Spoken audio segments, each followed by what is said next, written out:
We have something to say. I'm using the royal we. You want a chair? I was going to chair for Julian, but I can also say something if you want. Oh, yeah, come here.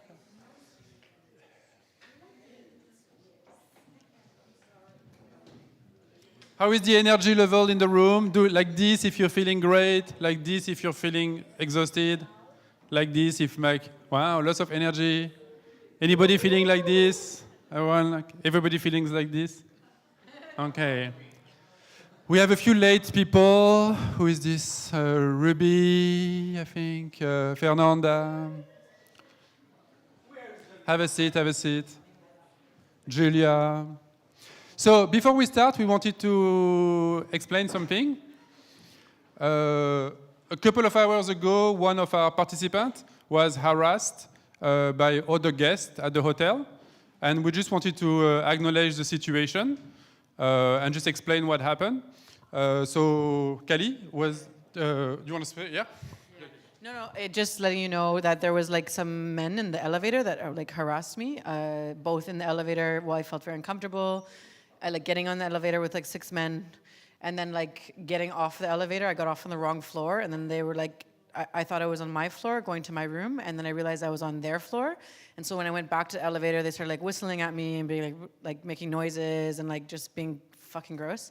And then I said something, like I wasn't gonna say anything because I was like, okay, like there's 6 big burly dudes, they're like really big guys, and I'm like, I'll just ignore them. And then like as soon as I turned around and said something, I'm like, can you just let me go to my hotel room in peace and like not, you know, can you just be a decent person and like let me go in peace to my hotel room?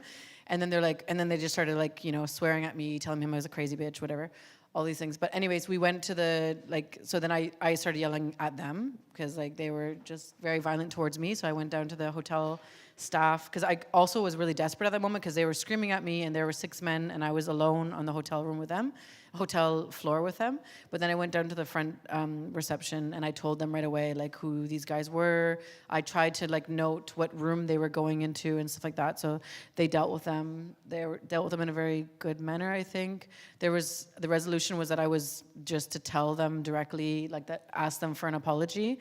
The apology was quite half-assed, but like they were just basically speaking over me and like laughing at me, like laughing while they were talking to me. It was very frustrating. But anyways, just letting you know that like maybe it's also a good idea to like not, I mean, we should just be aware that like that there are creepy dudes wandering around everywhere and like maybe just check in with your colleagues and I mean not to be afraid but like also just to be more aware of it. And I don't know what else to say. Yeah, so we just wanted to acknowledge this happened because it can be a very stressful situation, and obviously Kali was very stressed by it. And so first, like, thank you to Kali to like raise it up, because sometimes the easy option is like, oh, I'm not going to say anything, but I think so. Thank you for doing this. I also wanted to say like the hotel directly came to us and say we will kick them out if we have to, and we can involve the police. We didn't want to get the police involved. But we just want to say as the conference organizer, if anything happens, whatever the level, and there's any kind of level of like unsafety or any others, don't keep it to yourself. Come and talk to us. So that's what Kali did directly. And that's very important. We can't know, as you see, we're running around. We can't know everything that's happening. So really talk to us and just be generally also like careful. Brussels is generally a safe city, but they can be transphobic, homophobic, racist, sexist, violence at any time. So as much as possible, try to look for one another, stay in group when you travel around, everything, so we can avoid, as much as possible. So thanks to the wellness team. It's also really nice. Like I didn't think that we would have to use it, but it was also really helpful to have this sweet wellness team that came and like were supportive during the whole situation. Thank you so much, everyone involved. Is it like so dark? Is there a reason why? Why is it so dark? Should we put some lights on? Okay, I'm going to try to put. Okay, some light. Well, after this, life patriarchy, living on it. Are the things that we have to, sometimes to face. And this is like, but it's really good to see that. It's really good to see that things are, changing, and maybe some years ago, the people of the hotel maybe would tell us that we were making the problems and not act like that as they did. So that's, it's part of this work that we are all doing, like also too in this case in the feminist sphere. So well, saying that, we're going to have this last panel for the day that it's called. Basically, we are going to have some reflections of what we have heard today, or reflections that we also came up as sex workers from listening to also to the all the interventions that we had during the day. So basically, we were going to focus on the unmet health needs of diverse sex workers with intersecting identities, but also not only health. It can be also unmet needs on we have access to work, or and the access of freedom of speech, or access to any other right that basically for the fact of being a sex worker, or being a person with a migration background, with refugee status, with a person that it's a black person, of indigenous person.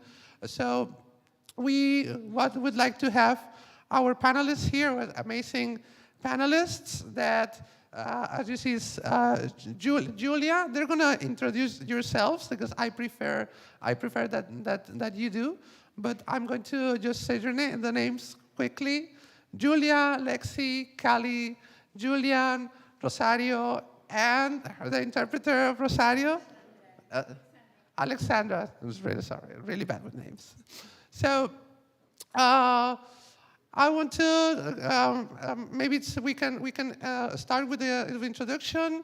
Tell us a little bit who you are, what do you do, a little bit of your work, and then after like the first round of introductions, I can send you a question, and we can start the conversation and the panel. So Julia, please. Thank you very much. Okay. Good afternoon. Thank you. My name is Julia. I am currently part of the board of ESWA. I want to thank Sabrina Sanchez and Lucas Stevenson for giving me this opportunity. It's been a lot of learning. I became a sex worker during the pandemic.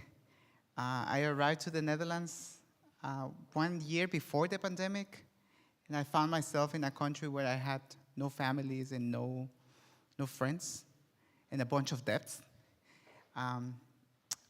I didn't have anyone to teach me the tricks or the tips or the do's, the don'ts. I learned it by myself. I survived the pandemic, and I paid my debt. So after that, I started looking for a community, and I found, among other organizations, I found ESWA. And since that, my experience has become better. And now I am very happy to be here and very proud to be a sex worker. And that is it for now. Thank you.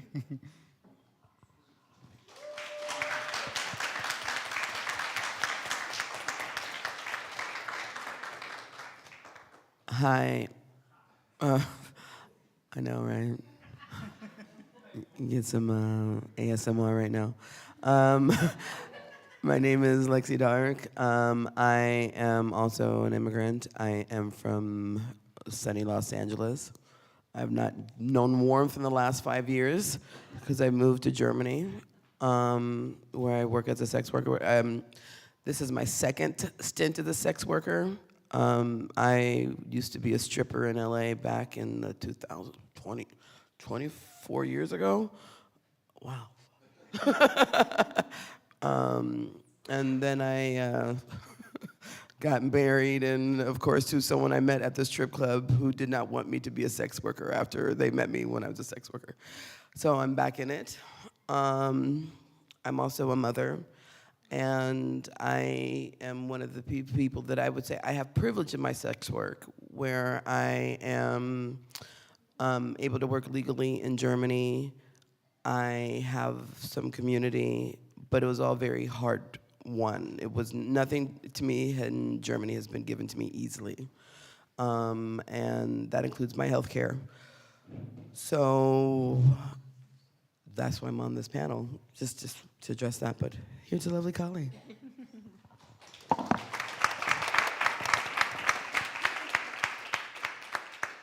Hi, I'm Kali Sudhra. I am a full-service sex worker. I also sometimes work in the porn industry, and I've also worked as an intimacy coordinator.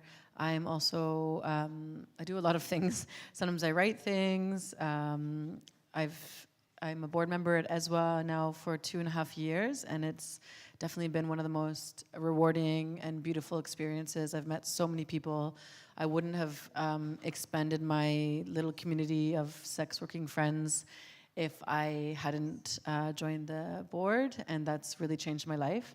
I'm also a queer person of color. I mean, person of color, I don't need to explain to you, but I mean, just, yeah, those are some of my intersections. And I also am neurodiverse, so still waiting, you know, diagnosis stuff because of how racist the medical field is and giving diagnosis is. But yeah, I do live with, I am a neurodiverse person, and yeah, I don't know what else to say about sex work. I've been doing sex work for about 8 years now, and it's also one of the most liberating jobs for me in terms of being able, like living with a disability, being able to actually afford to pay like for my therapy and my medication, which I wasn't able to pay for before when I was working a job teaching English for like €8 an hour, and I wouldn't be able to pay for my therapy or my medications at the end of the month. So sex work has really given me an opportunity as a person that is low income and also a person that lives with disability to be able to support myself, and where the government often fails. Help for people with disabilities is sometimes next to nothing. At least in Spain. I don't know, I'm speaking because I live in Spain. And yeah, I'm really happy to be a sex worker, and I'm really happy to know like so many wonderful, amazing, and magical horrors.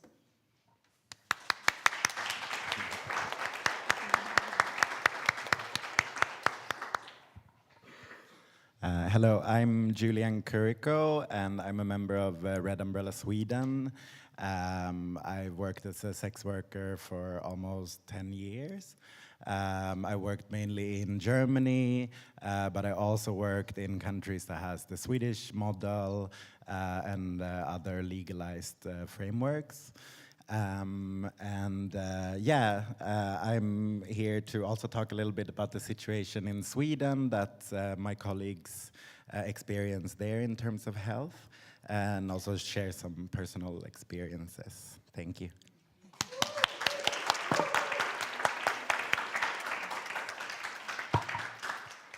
Olá, boa tarde. Sou Rosario Costa, venho do GAT, em Moraria, no qual sou par. Mas vou recuar 8 anos. Isto porque fui trabalhadora sexual e fui consumidora de drogas durante 30 anos. Hello, my name is Alexandra, and I will do the translation for Rosario. So Rosario is we work in GAT in Moraria in Lisbon, and Rosario is a peer in our association. She's a formal sex worker and also a drug user, and she will tell you about her story for like 8 years ago. Isto porque no meu país é muito complicado uma trabalhadora sexual e usuária de drogas termos acesso à saúde. E então foi através desta instituição, o GAT in Moraria, que eu comecei a ir ao médico a fazer exames, porque era muito discriminada, muito maltratada, mal atendida, e então evitava. Ultimamente evitava. Houve muitos anos da minha vida que não fui ao médico. Entretanto, conheci o GAT, que fazia equipa de rua, que para mim foi muito importante, porque eram pares, pessoas que já tinham passado por aquilo que eu passei, uns de uma maneira, outros de outra, a qual me fizeram ganhar aquela confiança e saber que tinha alguém ali para mim, sem fazer distinção. So what Rosario is saying is that as a sex worker and a drug user, health was not something that she could take care about because of the discrimination that whole the system of healthcare did with her. And so the first time, or one of the first time that she had healthcare was when the GATT, the association where we are working today, the outreach team that was doing the outreach on the streets to reach sex workers that work on the street, explain to her and give her the confidence that she had lost a lot of years ago. And so that's when she then continued and started actually to go and have healthcare.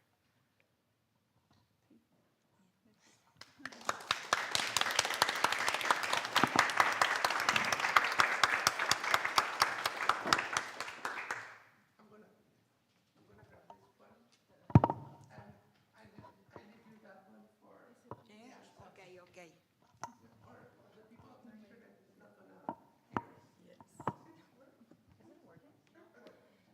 I don't think it's working. You have to turn it on. Turn it on, maybe?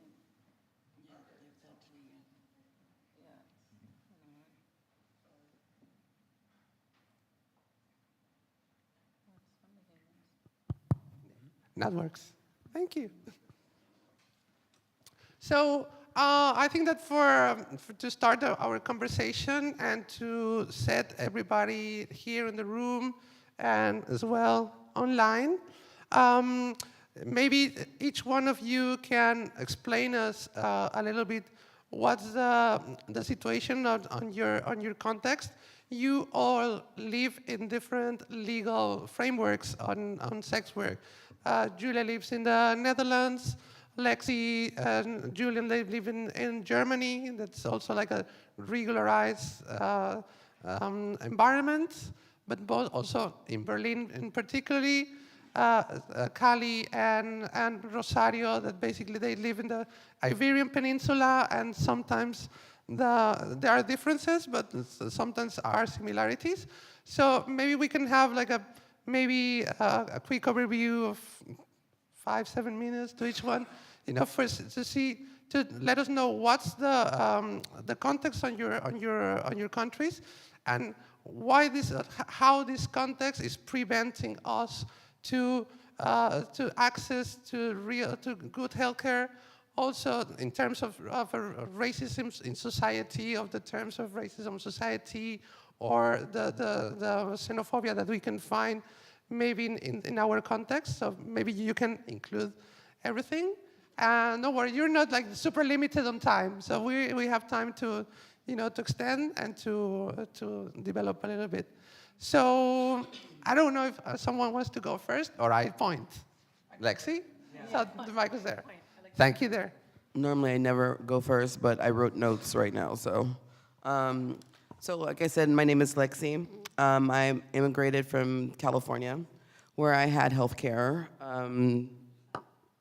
California has a program called Medi-Cal, where anybody can get, like if you cannot afford health insurance, it's subsidized health insurance for low-income people. And when I got divorced, I ended up using this service, but it covered my children very easily, and most things were covered. Even though they were just basic services, it wasn't extravagant. But the priority was on the children getting served, and so while I was being made baseline, it was more services for children. And so when I moved to Germany, everybody's under the impression that healthcare is free there. It is not. But it is required for everyone to have. And I moved to Germany legally. As an American, I can come in there with the first 90 days with no specific visa. But during that time, you have to apply for your visa and you can stay until your appointment time, which is what I did. And as I said earlier, everything for me, I've been fighting for my 3-year visa for 5 years with Germany. One of the things is that healthcare there, like I said, is required, and there's 2 systems there. There's public and private, and unless you are visaed and able to get public insurance, you're going to have to get the private insurance, which is quite expensive. But once you have private insurance, it's very difficult to get public insurance when you have the ability to do so. So in my particular case, we probably shouldn't be saying this, I don't know, possibly if a person was there and not having a visa that was valid for a while, maybe they did not have health insurance. I'm saying a person, not me. Okay? So, right, I don't know if this has ever happened in Germany before, but so during this time, I was able to get, I had to sue for it, let's just say. My visa was not given to me. I had to sue for the temporary visas that I have. And every 6 months, I have to go to get it renewed. But this is also, I'm not gonna get too much into it, but listen. In 2018, they said that I was not able to stay because I was not able to afford to be there. But I sued, and I got the right to stay in January of 2020. German bureaucracy moves at the pace of something, I don't know what it is. But I had the misfortune of getting this visa situation granted to me right before the pandemic, which was terrible. So I spent 2 years trying to get an appointment to get this, to get the visa that I had just fought for, issued, and it was not granted to me. It was crazy. So during the pandemic, I went to an office to just update my address, which is legally required. And this is the one time I did not bring my German with me. And I say every immigrant to Germany needs a German, in case you are not fluent with the language. But also, in my case, I have virtually a friend who is white, blonde hair, blue eyes, and a landowner. So this often helps me in these situations. He's gone to every appointment with me. And every appointment that he has not gone with me, there has been a problem. Yeah. Right.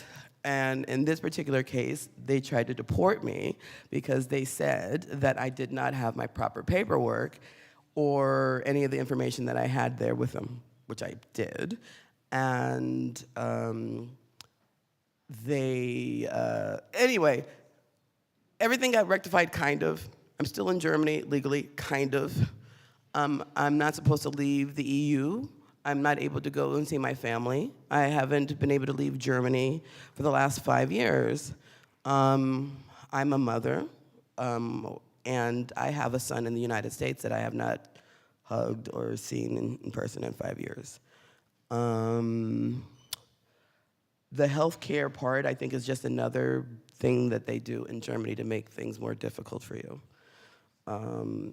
I was told directly when I first moved there that they would not be able to deport me easily because I'm American, thanks good old blue passport, but they would make it difficult enough for me where I would want to leave. This is the place where I'm at now. The only reason I stay in Germany is because I have a black son who I do not want to be raised in the United States because not only is there systemic racism, there's also a lot of gun violence. There's a mass shooting every day in the United States. And so I'm faced with this, do I raise my son in a place like this where actual Nazis, or within the healthcare system, or the United States where who knows what's going on. The United States is a sinking ship. I said that, no one else did. And I've never experienced so much depression in my life. I'm at the point where the depression is at sometimes disabling. And fortunately, through Hudra, the sex worker organization, I was able to get mental health services, but not through my health insurance, which I'm required to have, because the system is so overwhelmed and antiquated. You literally have to fax things in Germany if you want them to get received. That it almost makes this health insurance like it's redundant on some things. And so also, I've been registered there for 5 years and I have health insurance, but they don't have my son on my health insurance for some reason. And this is also another fight that I have to have. It's constantly a fight in Germany. And I've spent more in legal fees, I think, than I have in rent. And it's just like this part of this constant struggle to stay in a place where they're telling me I can't afford to be there, but I've paid every bill, paid rent, showed this, paid court fees, paid lawyer fees. It's just a difficult situation at times. Yeah. I'm also neurodivergent, which also sucks sometimes. Yeah. It's okay. Yeah, ADD is pretty good. It's not so bad. It could have worse. It could be worse. Not you, beautiful. Someone else want to follow? But are we speaking about the health situation, or? Yeah, also like the health situation, or any access, any access that you Access have to health, yeah. to the different intersections that that you can have, or in general, like sex workers. Well, in Spain, it's not much better than Germany. It's really, the health system is really poor there. I mean, a lot of the things that I'm probably going to say you probably have already heard of, but there's, it's really hard to be a sex worker in Spain right now.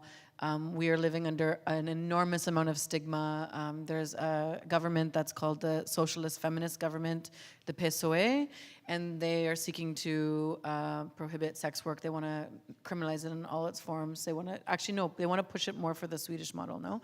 Yeah, and what they've done last October and what they continue to do is to take down any websites where you can advertise for services. So if you're a sex worker, you can't basically advertise at all.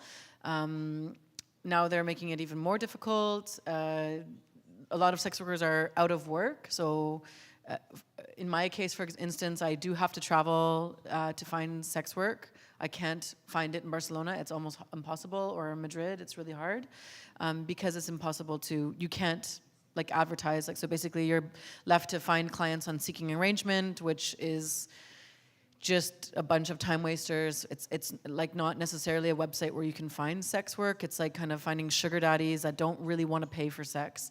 And also on Tinder, which you get banned from in an instant. So right now the situation in Spain is really dire. Sex workers are ending up having to go to the streets because there's no other way to find clients. And we know that street-based sex workers face obviously more violence than people that are able to screen their clients beforehand. So this so-called feminist socialist government is willingly and knowingly, putting us at risk and refuses actually to sit down with sex workers and talk to us about the situation. In terms of health in Spain, it's really, really difficult also to be a sex worker, be able to access fair treatment of healthcare in any city that I've been in Spain. Basically, there's a lot of stigma. So like a lot of sex workers just will not disclose because it's just you're going to receive comments like the ones that we saw, I think, in Elizabeth's report, like that. Basically, a lot of shame. The STI testing in Spain is dismal. It's like, or is it abysmal? Dismal? I don't know. I don't remember that word. It's just terrible. Yeah, I don't remember the word for it. But like, basically, like it's geared just towards, like it says it's LGBTQI friendly and sex positive, but it's just mainly for gay, like cis gay men. And if you're a sex worker, you're kind of just left on your own.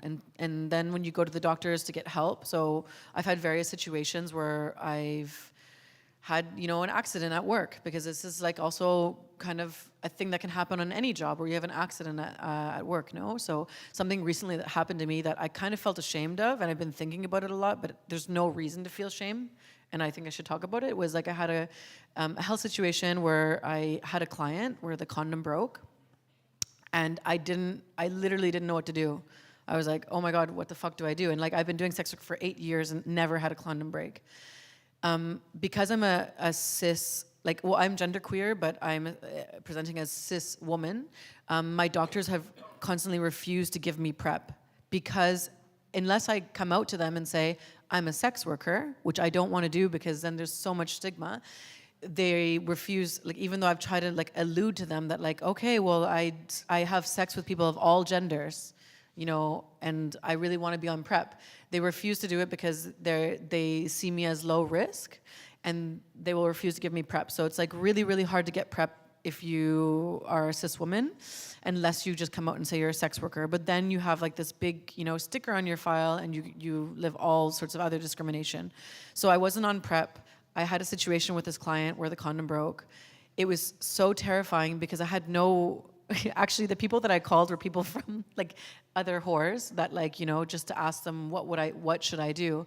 But I was basically panicking, and I called 2 lines in Dublin, and 1 line in, like, I went to the emergency room in Barcelona. So I was in Dublin, called the 2 lines. They basically did an assessment, and the first thing that they asked me is like, what do you think about the risk of this client? And I'm like, well, I don't know. Like, our clients give us such little information, so I'll tell you what he told me. But I don't know, like, they asked me, is he hetero? And then that's the first question they asked. And I'm like, well, I don't know. I didn't ask him his sexuality. It's not a thing that I actually ask my clients. And then they said, well, we'll just put yes. And then after that, all the questions kind of got more closed. And it became really apparent to me that they weren't going to give me PEP, which is what happens if a condom breaks with somebody you don't know, and you don't know what their status, no? So then I got really desperate. I got really anxious. I lost sleep over it. And so then I took a flight back to Barcelona, because I was still within the 72-hour range of when you should take PEP. And I went to the emergency room, and basically the emergency room was like, without telling them I was a sex worker, I told them that I just had a casual encounter with a guy, blah, blah, blah. And they're like, oh, but it was heterosex. I'm like, well, I don't know. I don't know the status of the person. But they were really focused on this person being hetero, and kind of like, you know, erasing the fact that there are hetero men that live with HIV. And so then, anyways, they said, well, you're low risk. And they kind of just brushed me off within a matter of, like, I was in the emergency room waiting for I don't know how long. And within a matter of, like, under 5-10 minutes, they already said, you don't qualify for PEP. So they refused to give me PEP, and they left on my medical file, which in Spain, you can see your medical files. It's kind of weird and creepy because you can see what the notes doctors write about you. And then they wrote, client came in, or patient came in to be treated for an STI. And then they wrote like, something about like me having an STI when they didn't even give me they didn't give me a test, you know what I mean? So anyways, I was just like really, really concerned about like how like this situation made it really clear to me that I don't even know where to go if this was to happen again. Knock on wood, it doesn't. Luckily, everything worked out. Like I was able to, you know, get in contact with the client, get him to go get tested right away. I got tested again, get tested again in 6 weeks, and then, you know, in a few months from now. But it's terrifying. And, you know, also at the end of the day, they said, like, you're so low risk that you shouldn't worry about it. Low risk doesn't mean that there's zero risk. There's always a risk, you know? So, like, saying that, oh, it's low risk, don't worry about it, is, like, it's completely dismissive, especially to somebody that doesn't know the status of the other person. And if it's your body, your choice, and this government that's super feminist in Spain saying, you know, your body, your choice, we should be able to decide if we need PEP or if we need PrEP without having to justify our sexual partners. Like, we know ourselves best, you know, and we don't have to, like, we shouldn't have to go dive so deep into our sexual history with our medical professionals in order for them to, like, actually be like, do you feel like you need PrEP? Okay, I'll give it to you. You know what I mean? I don't know. It just felt really, like, felt very gate-kept, and also felt very terrified because I didn't actually have any help in 2 different countries from 3 different, like, doctors. They weren't, like, just, you know, like, they were doctors that just basically said, like, you don't qualify for PrEP. or PEP, sorry. So yeah, those are some, like, I have lots of medical concerns in Spain, but like, you know, and also just the lack of HIV, just STI testing in general for sex workers. It's almost impossible to get tested if you're a sex worker in Spain without actually disclosing you are. So then you go to the doctors and you say to them, oh, well, I need to get tested again. And they're like, again? And I'm like, well, I've changed partners again. And then they start lecturing you about how irresponsible it is to have more than one partner. And it's just it's really embarrassing. So you either have to, like, you know, kind of put yourself out there and like allude that you're a whore, that you like change your partners a lot in order for them to test you. And then for them to like just turn around and like, you know, give you a lecture about like how you need to reduce your sexual partners, you know? So like I would never dare come out to any medical professional telling them that I'm a sex worker because of how terrifying it is. And one more quick, no, I'll leave it. But anyways, yeah. So many things in Spain. Thank you, Kali. Pardon? Oh, yeah, Julia. Yeah, Julia?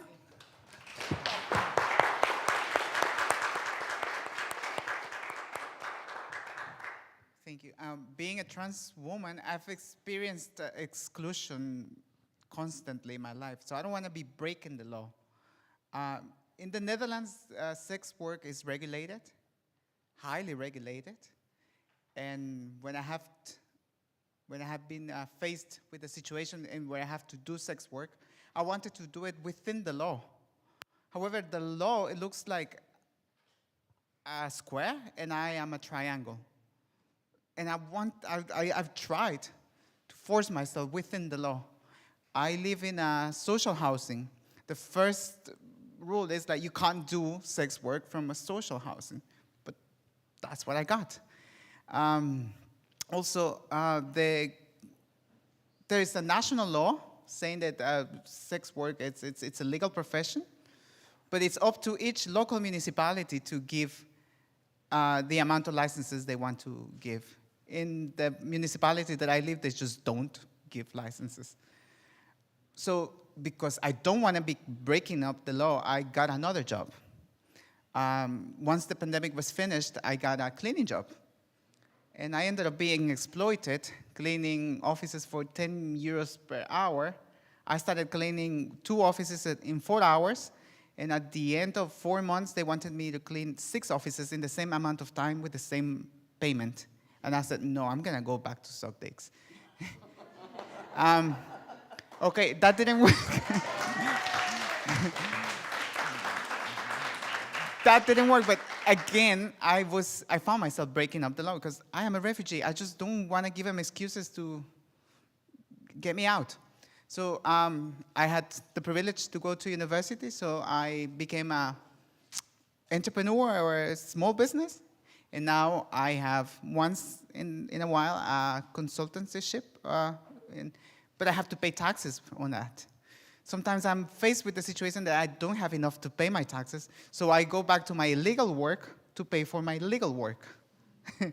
Okay, but I am resilient. I want to find myself, find the way around in order not to break the law.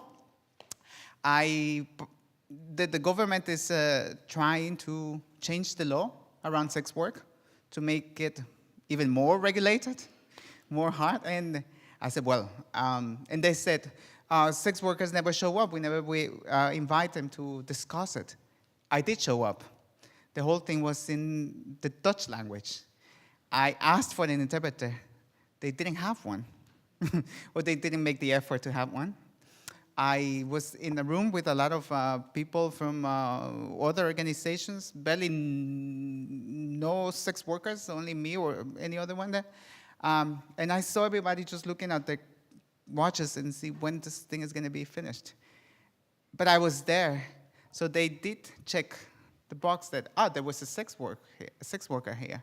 And now my friends are saying, oh, you were there. What did you agree on? So that's where the situation I am in. Also, in regards to health, because I don't want to take chances, so I have regular clients. But every time I work now, I am getting a bacterial infection. So one of my regular clients is still with the bacterial infection, and the 5 times that I've worked, I have been diagnosed with a bacterial infection. I tried to get doxypep from my doctor. He didn't want to give it to me because there are no enough evidence, according to him. And that's the situation where I am now. Because I don't want to break the law again. I try to get doxycycline from other sources. But again, I'm breaking the law. So, but anyway, I will keep trying not to break the law and not to get excluded. Yes.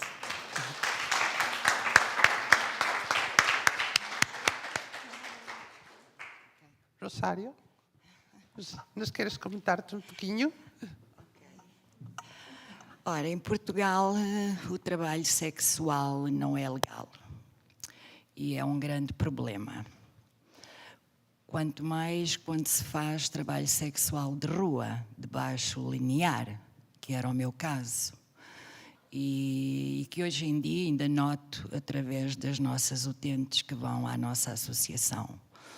Ou seja, nós estávamos sempre preocupadas se a polícia aparecia, porque depois a nós mandavam-nos embora, mas isso era um grande problema depois para os clientes.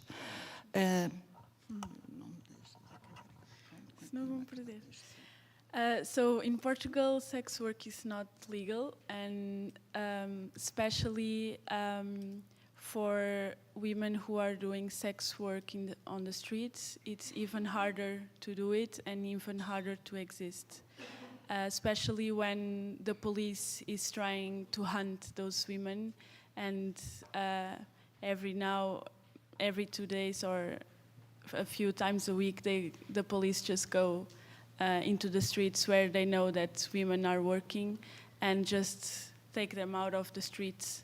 And yeah.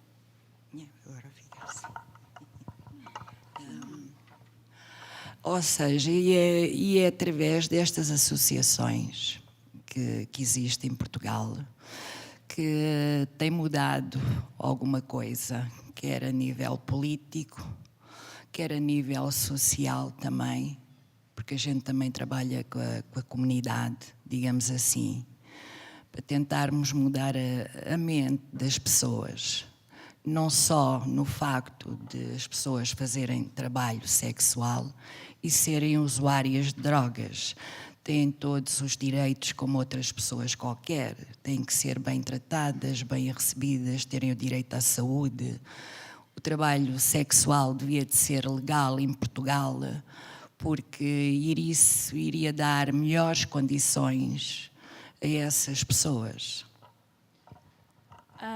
And so Rosario is saying that what changed a little bit her life was really like having this relationship with the NGOs and teams that were working on the streets and doing outreach and try to reach those women, and the team reached Rosario. And so she's saying that nowadays in Portugal, it's the NGOs that are doing the work of the state to protect those women and to make a political statement about it. And she was also saying that without those NGOs, it's really hard to go to the services and to have healthcare. And then she said that sex workers and also drug users are and should be seen as people and not being discriminated and seen with a lot of stigma and be pushed even more away from the society. Okay. Yes.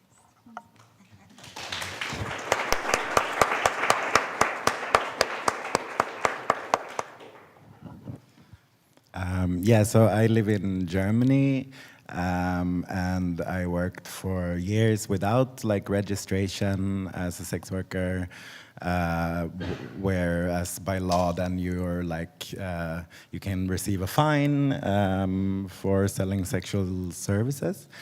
Then I registered, and I've been like officially registered as a sex worker for like 4 years maybe. And then you're counted as a freelancer, but it says like sexual service provider in my like tax papers. So yeah, then you pay like your health insurance as a freelancer, and this is also like sometimes confusing because it also raises according to how much you earn. So if you earn obviously different amounts every month, it's also can be complicated to understand this system and how much you actually should pay. Like I had this issue, like I broke my clavicle, and then I was trying to find out like, oh, can I get some sort of like sick money or whatever?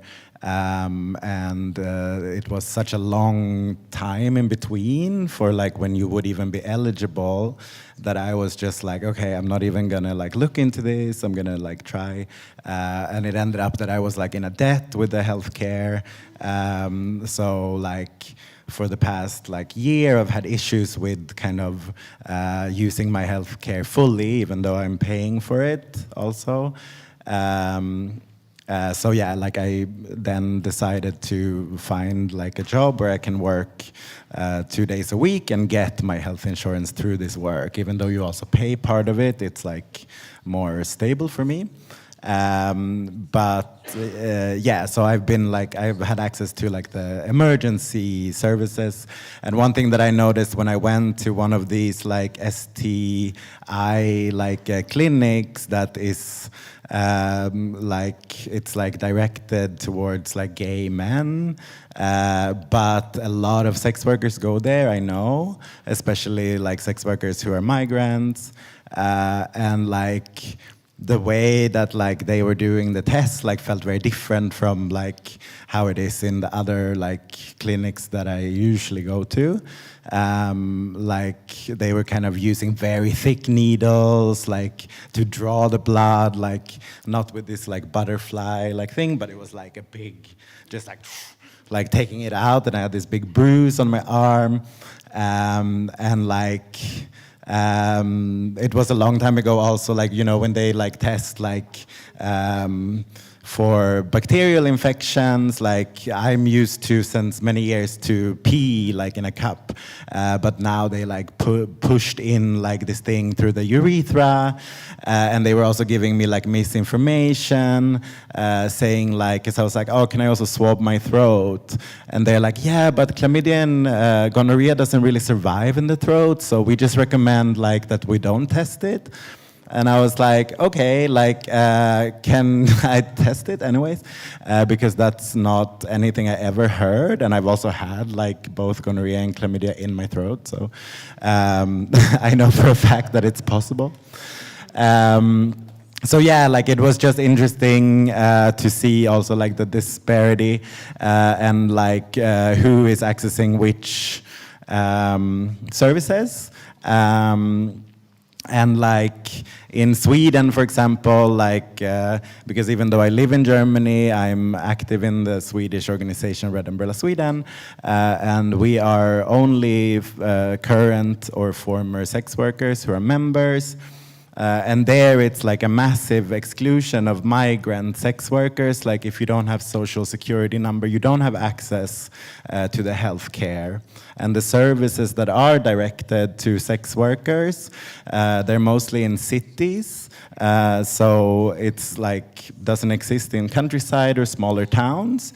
And they basically only communicate in Swedish. Which is also crazy when you know that the majority of people who work in sex work are migrants. So it's also like inaccessible to even know like the information. Some of these service providers are like Christian fundamentalists who have been recorded like praying and saying that you should fast to help sex work, like really not helpful practices for like a service provider who focuses on supporting sex workers. So yeah, there is a big lack of healthcare services, and also like Swedish nationals face a lot of stigma, and it's very hard for people to be open about their sex work. And just recently, like a friend of mine was also pushed into giving her details in one of these places, even though they say that you can be anonymous. They were like saying, oh, I recognize you from before, so you should just like give the information, and she really didn't want to, felt really disrespected, and basically got pushed into this. And there is, yeah, like a lot of harassment also coming in. They ask intrusive questions to people about previous histories of like abuse, or drug use, or alcohol use, or they will ask like very inappropriate sexual questions when all you do is like, I want to get tested, like, and this is not the place where you should have to answer intrusive questions. Yeah.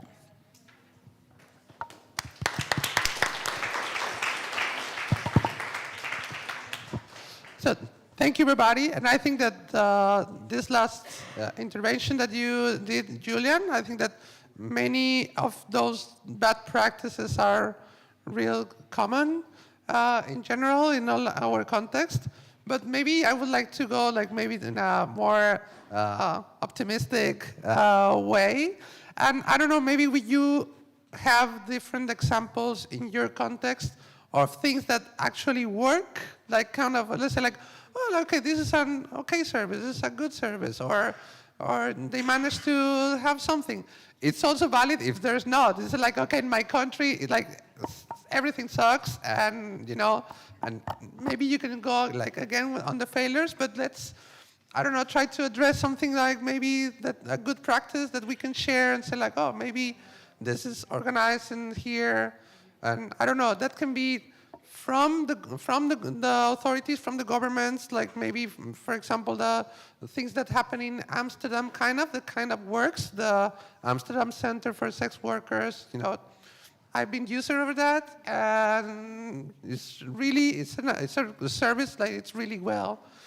But it's not the case. We know that Amsterdam, for this, the way that they operate, also the regulation on sex work that they have that a little bit like oiled, a little bit, like, you know. But maybe I would like to hear from you if of your context, maybe examples of good practices that can be, if there are.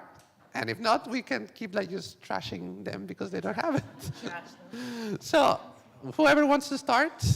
I have one that's not actually Spanish, but one that I was talking to with another participant here that was helpful mental health services for sex workers called the Pineapple Support Network. It was mainly focused on people that were doing camming and like platform work or in porn, but also they didn't discriminate if you were a full service sex worker. So that was really helpful. And then they provide, that was like within the context of Europe and the United States.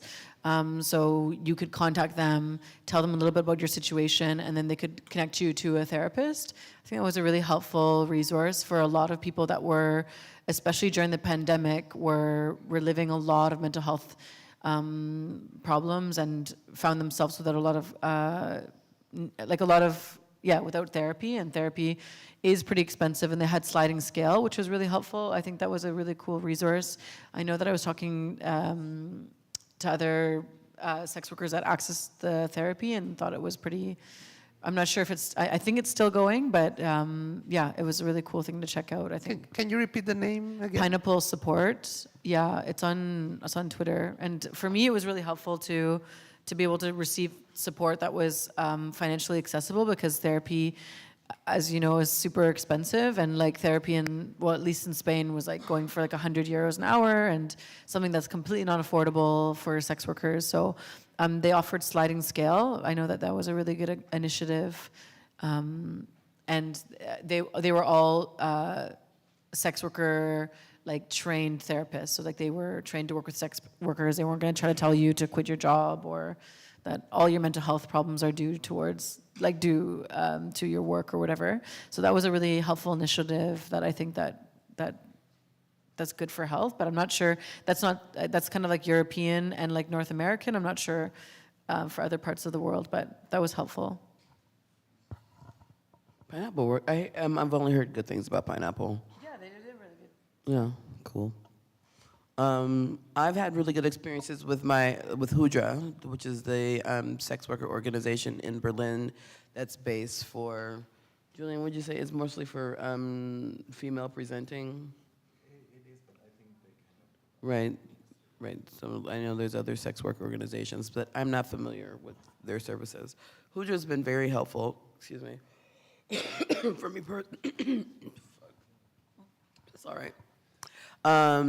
They've been very helpful for me personally. They were able to give me a therapist very quickly when I asked for one. I know that they had a training for therapists to avoid stigma, to learn how to speak with sex workers. And the therapist I had was quite good.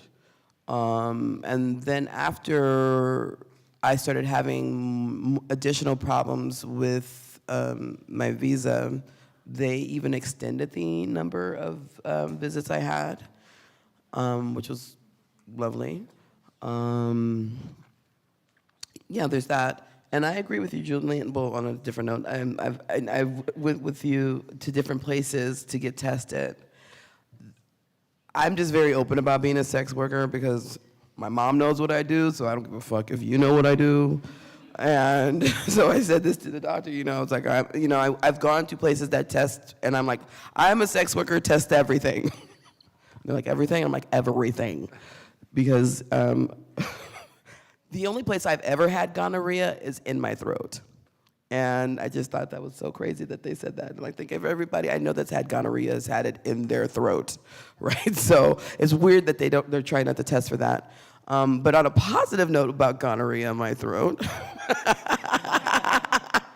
I went to a doctor's once and I was like, hey, I actually thought I had pink eye. I thought my son had given me pink eye from school.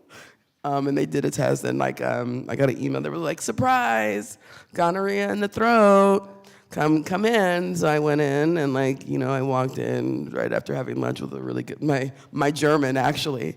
And they, saw me and they gave me my shot and my pills. And I threw my pills back with no water. And the woman giving my stuff looks at me, she goes, you're so fucking cool. And I was like, thank you. So I was able to do my parlor trick and it worked out and I still go back to that particular clinic because of that. So there you go. You got a good experience? Nope. No good practices in the Netherlands? Well, I get PrEP. That the institution in charge of providing PrEP, it's welcoming, but there is room for improvement. I mean, the walk-in day for sex workers tends to be on a Thursday, and then I will get my diagnosis on a Friday afternoon, and they will say, we are not open on the weekends, so you have to wait until Monday to get treatment, so that's not functional. But, but I also want to say that community, organizations led by sex workers or community sex workers, organizations led by sex workers have been very supportive, and they do offer to go with me, and that has worked. Yeah, that has to be, that doesn't necessarily has to be with the government. Also, the good practices are, usually comes from community-based services. So yeah, thank you very much. Yes. Yeah. Maybe Rosario wants to, in Portugal, that we also usually have this good examples and see if they're true or not. Bem, em Portugal não há assim grandes coisas positivas a esse nível. Mas há estas instituições, sim, que são muito importantes para esta população, trabalhadoras do sexo e usuárias de drogas. Fazemos muitos rastreios, temos um espaço, tentamos criar mais espaços seguros para estas pessoas, espaços dignos, a qual elas possam ter acesso a tudo aquilo que precisam. É só mais nesse sentido, é que melhorou um bocadinho. So in Portugal, what helped to have a more to have safe spaces and to be to have access to healthcare and access to services that will not discriminate people are the NGOs, and so there are a lot of NGOs doing a good work in Portugal. Unfortunately, mostly in the big cities, of course. That's also our experience because we live nearby Lisbon and we work in Lisbon, so this is the experience that we know. And those NGOs, they are trying to create safe spaces for sex workers and for drug users, spaces where they can share their experiences, spaces where they can be themselves without having fear of saying out loud what's going on and who they are. And also, NGOs are doing the work of testing for DSTs and trying to help people to go to the health services. And yeah, so this was the shared. Yes. Thank you. And is there something in particular, you know, like something that really works in Portugal, for example, that you as sex workers recognize and say like, okay, this is a very good thing that they do, I don't know, maybe... Se há alguma coisa que achas que funciona mesmo em Portugal, enquanto pessoa que fez trabalho sexual, se há alguma coisa que achas que funciona? Nada, não funciona nada. Não, nada. Não funciona nada. Okay. Tudo bem. So, yes, no, no, okay. I think, you know, thank you very much for your comments and the things that the good, sharing the good practices that we find around. And just to start wrapping up a little bit, it's getting late, and I'm sure you also have some questions. But let's make like an exercise of, you know, of magic realism, and yeah, and we have in front of us, like, you know, each one of our prime ministers.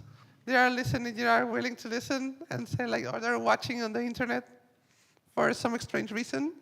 So you as sex workers, you as members of a community, as trans women, racialized people, people that use drugs, etc., all our diversity, like what would be maybe like, let's say, two, you know, good practices, say like, I want you to put this policy and this policy that will improve sex worker health, sex worker health inclusion, or the access to health, and to basically improve our lives. So I don't know. We can be creative. You know, we can say whatever we want. You know. Yes. Someone. Who wants to shot first? Okay, yes, I'm a sex worker. I'm proud to be a sex worker, but I can also tell you that to do sex work is really hard, and it's becoming harder and harder. If I can say something to the government, to the Prime Minister, well, if the goal is to have less people to go into sex work, I like that. I can support that. So let's, for example, with my friends and myself, if the government wants less people to do sex work, well, let's do quotas for transgender people, quotas in universities, in schools, in transnationals. So I think if we try to do that, I'm pretty sure there will be less people choosing for sex work. But that's a good, exactly. There's only banning, but nothing like to compensate that lack of income. Basically, that's what we are here for the money, because in other places there's not enough. Someone else, let's say, Dear Pedro Sanchez. I'm gonna Dear try to- Perro. Dear Pedro. There's a joke in Spain about his name. But anyways, I would just basically say to him, look, buddy, you can't talk about sex work without talking about abolishing borders and harsh migration laws. So let's talk about that before you start talking about prostituted women. Let's talk about all the people that are doing, that are enslaved in horrible jobs in Spain, like picking our vegetables for all of Europe. Spain is infamous for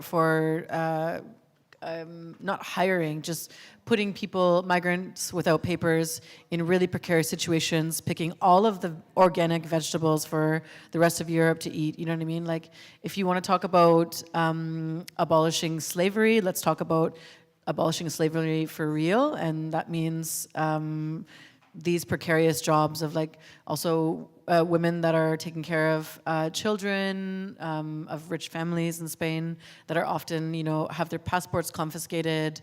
All of these things that have to do with migration. So if you do want to have a real conversation about sex work and you do care about women's rights, because he is an adamant feminist, then you need to address these issues right away. Amazing. Yes, I agree.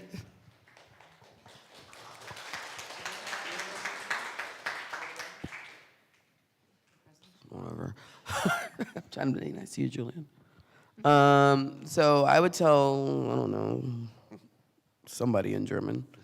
Herr Scholz.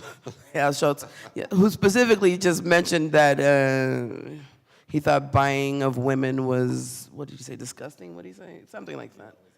He always hated it. I'm like, I never asked you. But I would tell people, because now Germany is having this push to try to go to the Nordic model right now, that they, and it's like these feminist organizations that are pushing for this, and I would tell them that feminism is more than white Christian woman feminism. Feminism is multi-gendered, it's multi-colored, because I'm colored. And it is not, and it's intersectional. It is not just for people who are anti-sex work. People have voices that some sex workers do sex work because they enjoy it. I am one of these people. But I do need money, so I charge for it. And I'm just very tired of this rhetoric that people who do sex work are stupid or drug-addled, and they treat us like children. Infantilization. There you go. Infantilization of sex workers. And I'm just tired of some feminist voices being heard over other feminist voices. Yes. Woo!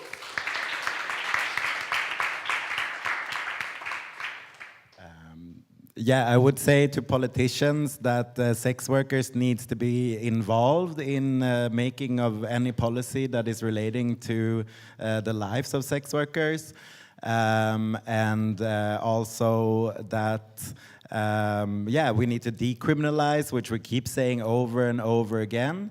This is nothing new, and also I wish that they would stop pretending that they are doing this in a caring way, because it is obvious that the political climate in the countries where sex workers are being prosecuted, violated, stripped of their rights, this is a clear attack, and it has nothing to do with care.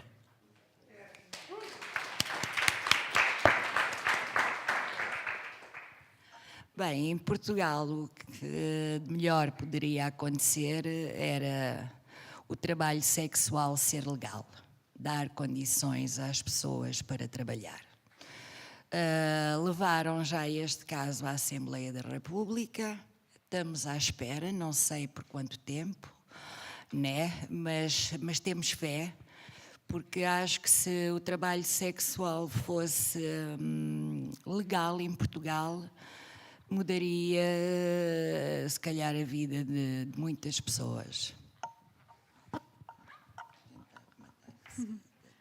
So for Rosario, one of the most important things in Portugal would be sex work to become legal. It has been a discussion in our parliament, but we don't really know what's going on, especially now. I don't know if you know, but we don't have a prime minister, so let's see what will happen next year. So we don't know how about this discussion, but it's happening. So there's hope.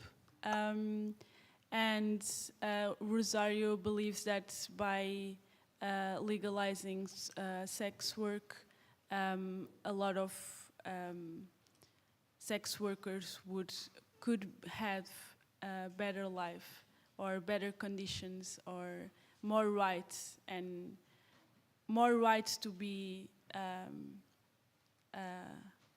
demanded, because now they have rights that are not recognized, and if the rights are written somewhere, they can take those rights and say, no, it's written here on the paper, and I need them, and I have to have them.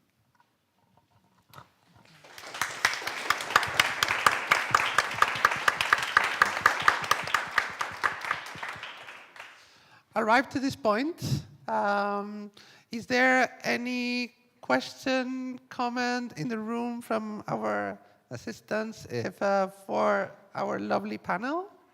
So I see a hand here.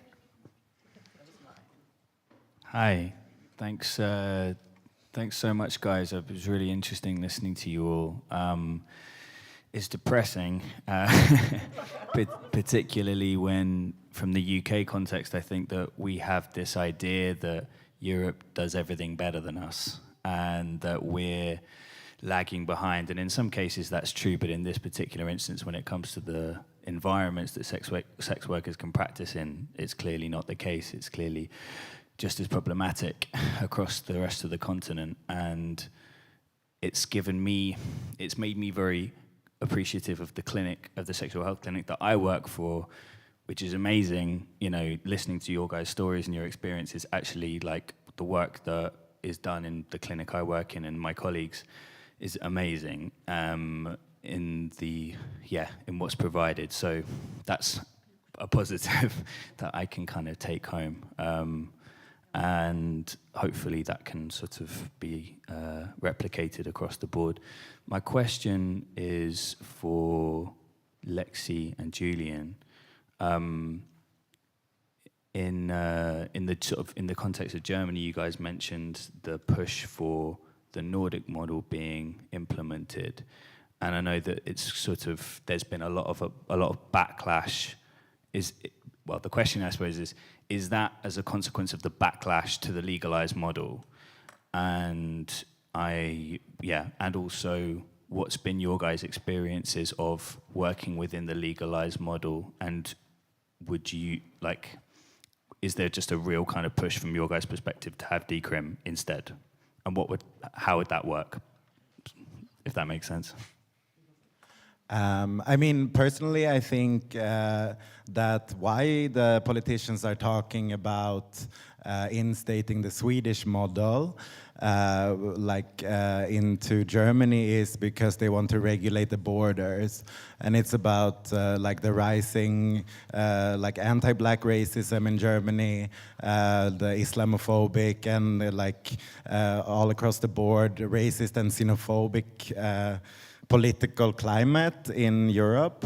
And I think that the Swedish model is a perfect solution for closing the borders, because then you get people who think, oh, I want to help these poor victims on your side, as well as the far-right fascists and neo-Nazis who are also in power, for example, in Sweden. So I think that that's a big issue, why they do it. I've always been under the impression that people go under the Swedish model because they think it's safer and that it's a good model. I think people think that it's good. Like, I saw Jimmy Carter give a speech about how the Nordic model is a better model, but they aren't aware of how sex workers aren't included in these conversations. And I think anytime that comes up, you know, then they go to like the example of street walking people who have to do this to survive, and like it's never an across the board conversation. And I also feel that this is me personally, that the reason that we are so anti-sex work in a lot of these places that are becoming more right wing or far to the right is that. Sex work is, I think, one of the last, basically, matriarchies,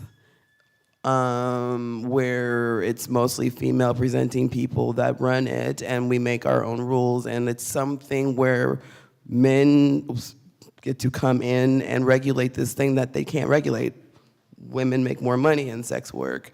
Women dominate this field, and it's just something that I think if it was male-dominated field, that there'd be no question about it. It'd be legalized, everybody would be on PrEP, you know, there'd be nice beds, and everybody would take showers. It'd be really cute, you know?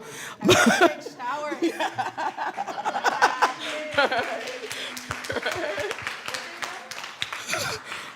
If men were making the most money, yes. They would take a shower if they were making money? They'd make us take showers. You know what I mean? You know what I mean? Stop giving me a hard time. I think it would be like a really different situation than if it was men running it, but it's not, and it's another way of controlling people, female-presenting people, people of color, people of low-income means. I think that's just what it is. It's just something else, because everybody likes sex. You know, how are you gonna regulate pussy? That's what I'm gonna say. Sorry. Someone else? Another question? Can I just add to that question? Sure. Hi, I'm Olivia. I'm also living in Germany and I work in Berlin. I'm unregistered, so I'm not allowed to work. And I think in Germany right now, why people are speaking about this Nordic model, one of the reasons is that the evaluation of the prostitution safety law is next year. Also in 2 years, there are the new thank you, the new elections. So the only people who are brave enough to speak about the topic are the CDU people, like the Christian Democratic Party and the far right, because everybody else is like scared of the topic. And our wonderful Bundeskanzler Scholz, like the Prime Minister, he said something against sex work right now. So everybody's now on his tail. So like two major things are coming together. Yeah, just adding that.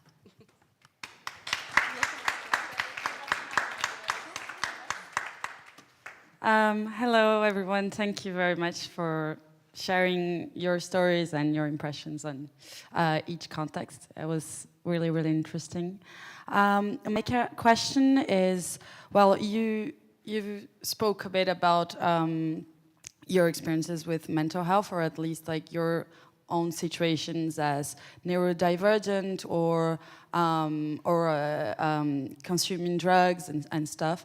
And I was wondering, well, and you also spoke about some good experiences with mental health care, such as this pineapple. I forgot the name, but pineapple things. Yeah, pineapple support. And I was wondering if you could share with me what would be, in your view, the biggest barrier in terms of mental health access, and maybe not just in terms of stigma related to sex work, but also with this intersection, right, of your own situations. I don't know if it's clear. I think the problem in Germany is that every system in Germany is antiquated. Every single one, okay? There was only one time I saw Germany like impress me with like something being implemented, and that was when the pandemic happened. They were giving out 5,000 euros to people, and they had a website online, and you like filled out the application, and if you were in the first round, you got the money the same day in your bank account. And I've never seen Germany pull through on that, on anything, okay? And this German efficiency, whoever came up with that marketing, they need to be getting residuals because it's amazing. Germany is the most inefficient place I've ever lived. It is. It just has this good reputation, you know?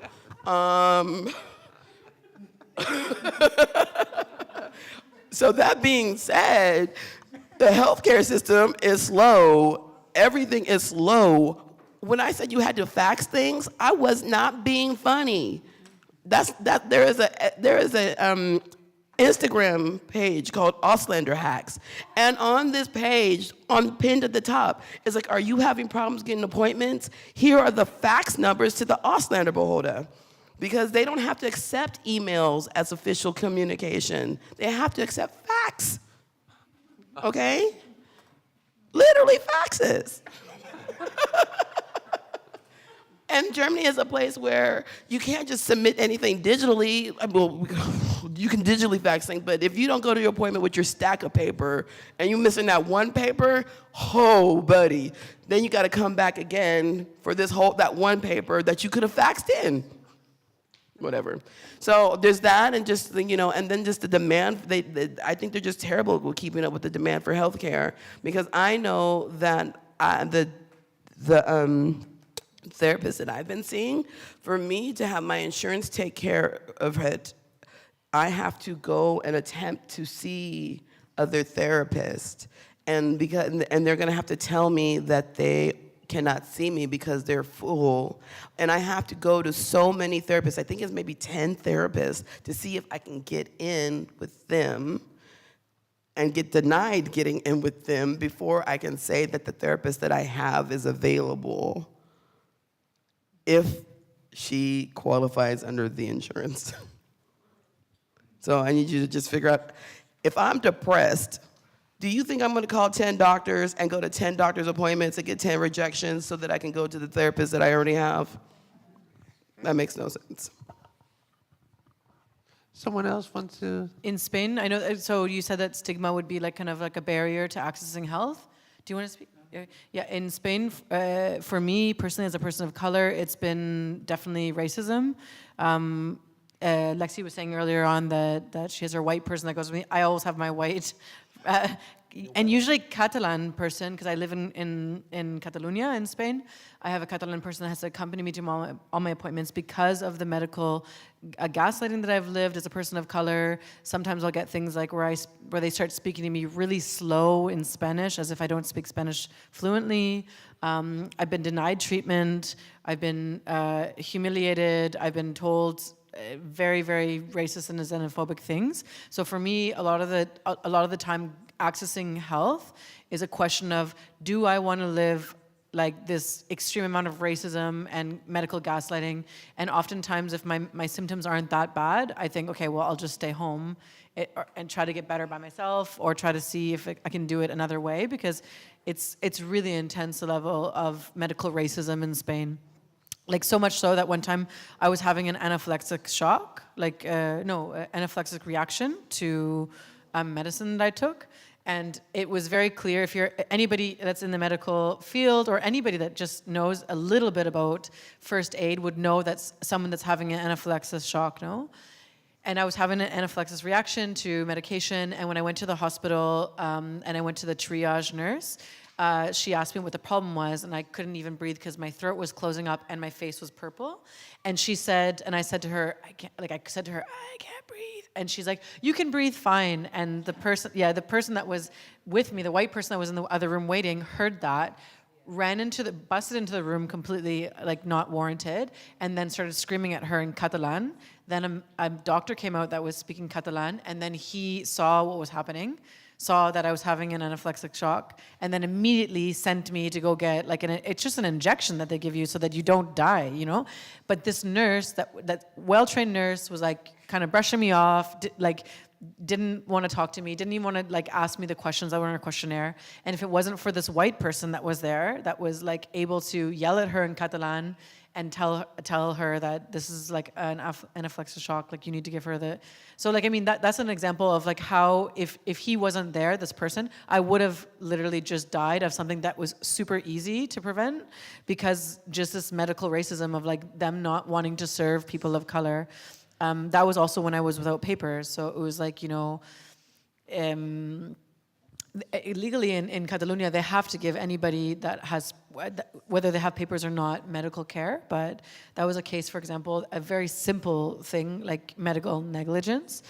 And yeah, so I mean, that's a really big barrier for a lot of people, a lot of migrants and a lot of people of color to accessing health, is not only stigma of being a sex worker, but also being a person of color and how the doctor is going to treat you and talk to you. I would also just say, like, in societies where you get like pathologized for being a sex worker, when you go to like a healthcare professional, like that's a big barrier, because like, I don't know, personally, like one of the reasons why I've been sticking to doing sex work is because it helps me also to manage like my mental health, and it like allows me to work in a way that functions for me. But then when you go to someone and talk about different issues you have or different support you need, if you then become like, you know, victimized or like pathologized for the way you're making money, you're never gonna like actually get the support that you need. And it also makes you feel like you don't want to talk about it, because of course people are gonna connect those things as in this kind of negative way that is not helpful for people. That's how I feel. Bem, em Portugal, o Sistema Nacional de Saúde tem muito poucos médicos, quer psiquiatras, quer psicólogos. E só se começou a falar realmente da saúde mental depois da pandemia. Depois da pandemia, sim, começou-se a falar da saúde mental das pessoas, porque até então era tabu. Simplesmente não se falava, não se dava aquela atenção devida. Eu própria, quando vim de tratamento, quando fiz o meu tratamento para deixar as drogas, eu não tive um acompanhamento a esse nível e eu vinha com uma grande depressão. Por aí já se pode ver o Sistema Nacional de Saúde a nível mental é muito pouco, ainda há muito por fazer. So in Portugal, there's a huge lack of mental health professionals like psychiatrists or psychologists in the health system. And so if we don't have enough professionals for the population, then this is the first and the huge barrier. And then you have all the others, intersectionalities and vulnerabilities from that the person can have. And Rosario was saying that for her, when she went out of treatment to stop her drug consumption, she didn't have any kind of mental health care. Nobody said to her, listen, there's a psychologist or there's a psychiatrist to help you with this. And she was going with a lot to deal because she was going out of treatment. All her entire life was different, and she was in a huge depression, and the health system didn't have any kind of response to that. And so this is the reality in Portugal. There are no health professionals in the public, and it's a public health system in Portugal, but we don't have enough mental health professionals working there.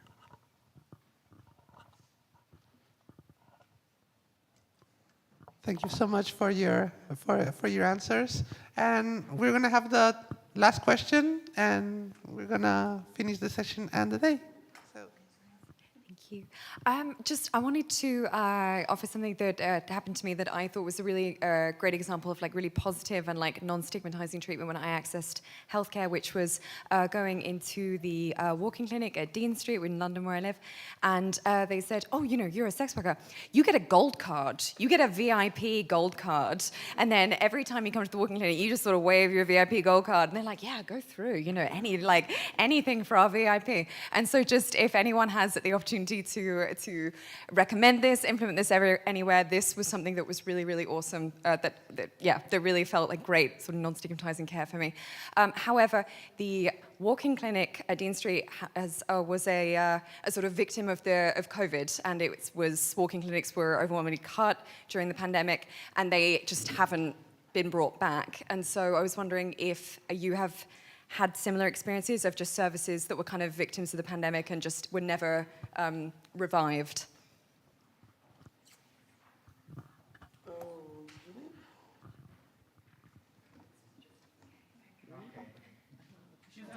Wait, the question is like... Services, have you noticed things changing after the pandemic? Are there things that have been cut that you just never got brought back because this is something that's really been noticed in the UK? Or just if that pandemic has had any effect on the care that you're receiving at all? And if not, as well. In Barcelona, there was something that was called Drassanas Express, which was like a way to go get tested. And a lot of sex workers used it, a lot of queer people used it. And then they had a massive, they were shut down for many, many, many months. So you weren't able to get tested. And your doctor only lets you get tested like 2 or 3 times a year, or like 2 times a year maximum. So there was a lot of people that weren't able to get tested during some months. They reopened, but now they're basically backlogged from like people that have been waiting for months to get tested. So in order to get an appointment there, you used to be able to get an appointment for you walk-in, like a walk-in clinic, and now you have to book like a month or 2 in advance. So it's like kind of lost this idea of walk-in clinic. And I also know that there was one in Berlin that I used to go to called, it's one that's in like Hermann. That's open again. Checkpoint, but they literally, like if you look for an appointment, they don't have appointments for months. Like you have to just walk up in there. Yeah, but I walked in there too, and it's really, really, really overloaded. You have to cut the line. Anyways, gold card. Yeah, I gotta use it. I'm gonna make a fake gold card. Yeah, but yeah, the one in Barcelona was really, really, really saddening because there was a lot of people that were without that service for so many months, and now it's kind of like in a backlog, and there is absolutely no walk-in clinics, except for this one that's called Stop SIDA, but only for gay clients. So that's the one service that we lost in Barcelona, at least. Well, they said they're gonna come up with an app for sex workers, but they're still in development, so let's hope. Yes, just that. So, seems that there are things that we lost, and I think we lost the time. So thank you very much. Thank you very much for our panel.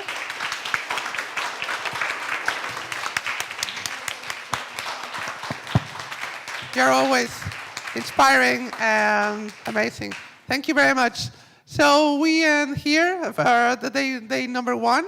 Tomorrow we will start at the same time, 9:30 in the morning, with a second day and more activities that we have in the program.